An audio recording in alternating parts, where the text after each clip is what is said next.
And everybody was like, oh my God. He said, there's going to be a lot of devastation. A lot of people are going to die.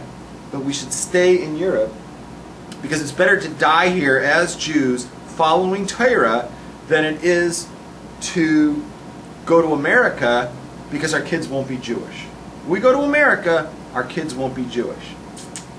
And everybody who stayed was annihilated. He had one son who left, and he came to America. You're writing it down. And he did not follow his father, and he's my great-grandfather, okay? The prophecy, or the Ruach HaKodesh, came true. There were 2 world wars. Everybody got annihilated.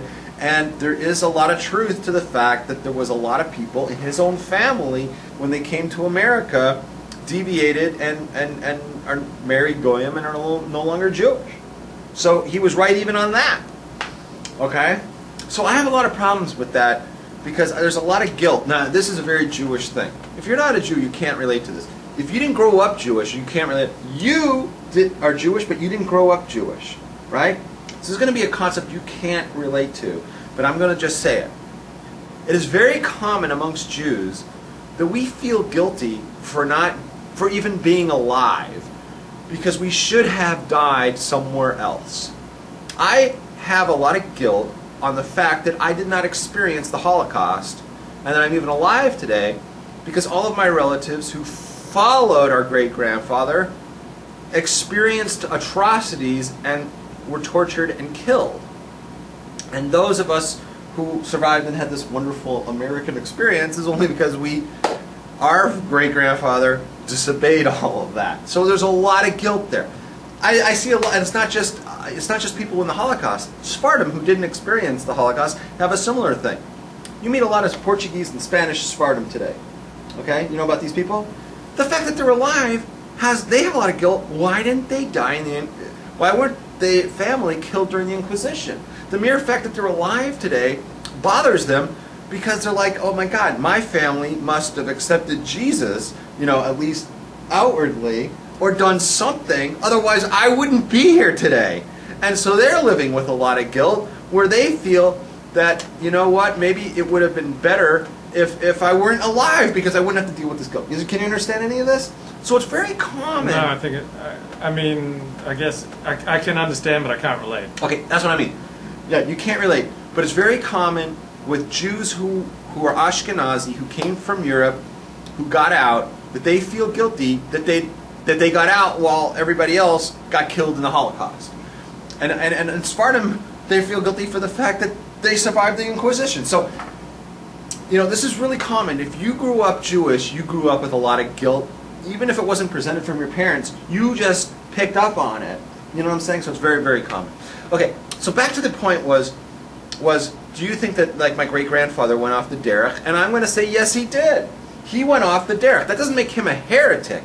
There's a huge difference between a heretic and someone who goes off the derech. A heretic is clearly defined. The Rambam brings it down. It goes against the very principles of faith, the foundations of what we believe. Going against your parents is an avera, right? Not even be argued. It can be. It can be an avera, but it's not. Which is a sin. Avera means sin. Yeah, but it's not going off the derech. It doesn't make my great-grandfather. Derech is the path that Right. a Jew should walk. It doesn't make my great-grandfather a heretic in any way, shape, or form, because he didn't violate the foundation. His belief system did not violate the belief system of Torah. Somebody who professes and espouses how Judaism has room for evolution and an old universe is espousing heresy because they are going against the very foundation of the Torah, the 13 principles of faith, which says the entire Torah, which was given to Moses is that which we follow today. And when Moses was the ultimate prophet, he was given a Torah that says that the universe was created in 6 24-hour days. Therefore, to believe in evolution is it's contrary to foundation of Jewish thought, and therefore it forms on heresy. Go ahead. Okay, so many Jews were in the gas chambers, and as they heard like the pellets drop with the killer cyanide gas, and they knew they were about to meet their maker, they also knew that they'd gone their whole life and not one person had ever said to them, "I love your cock." Well, how did we go from... I went my whole life without any woman ever telling me, "I love your cock," until I entered the porn industry. So what if it's only professional sex workers who say that? You know, that was like such a beautiful thing to hear. It's like, in the real world, women don't like worship your phallus.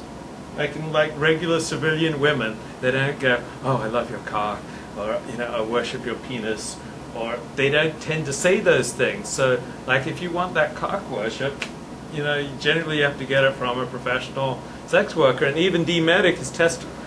Well, maybe his ex-girlfriend did that for him, but I have not found that in the civilian world. But I did find it in. Can I ask you a question? Yeah. How did we go from talking about you know, going off the derech to that?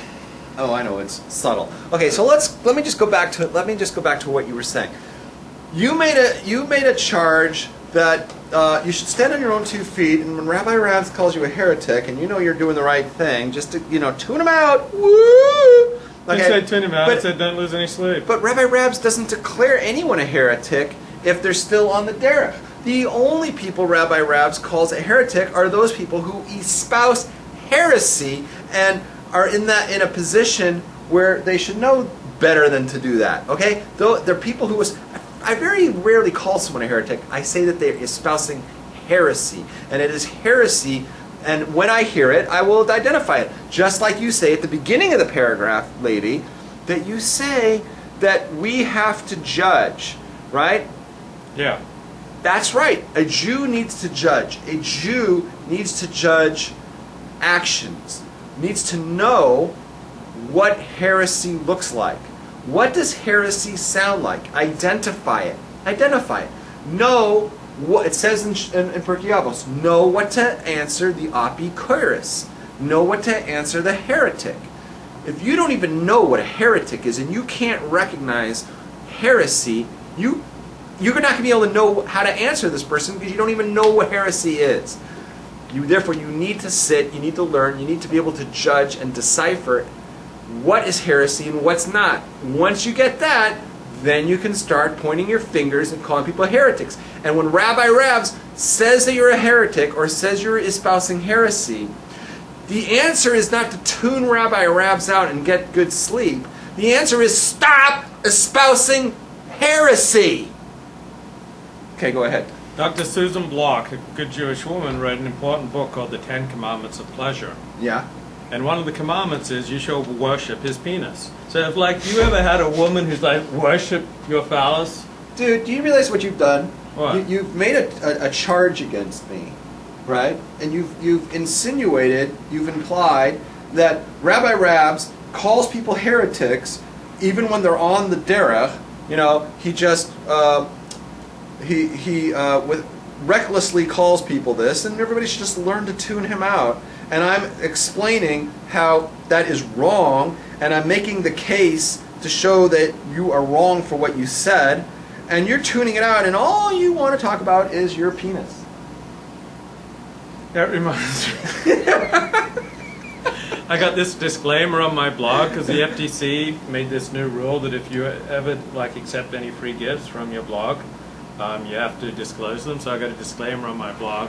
This blog accepts. FTC? Yeah. Why? You can be fined or by the FTC if you accept free things, even like books to review from your blog if you don't disclose. So I put on my blog, this blog accepts cash advertising, sponsorship, paid insertions, and other forms of compensation. I know other people who accept paid insertions. Wait a second, let me just go. What does the FTC care what people, free speech? You can say whatever you want. The Obama administration, under them, the Federal Trade Commission has come out with a rule that bloggers have to disclose anything free. What do they consider a blog? Do I have to, because my Facebook updates, do I have to announce that? Do we have to announce that Garden Fund? Do we have to show that? Do I have to bring out that fridge magnet again and disclose that? Do I have to disclose that who our list of I don't think sponsors I are? don't think it applies to Facebook, but it does apply to blogs. I want them to define blogs. Okay, so a Rav in this community, and we're not going to mention names, gave a lecture, a drasha,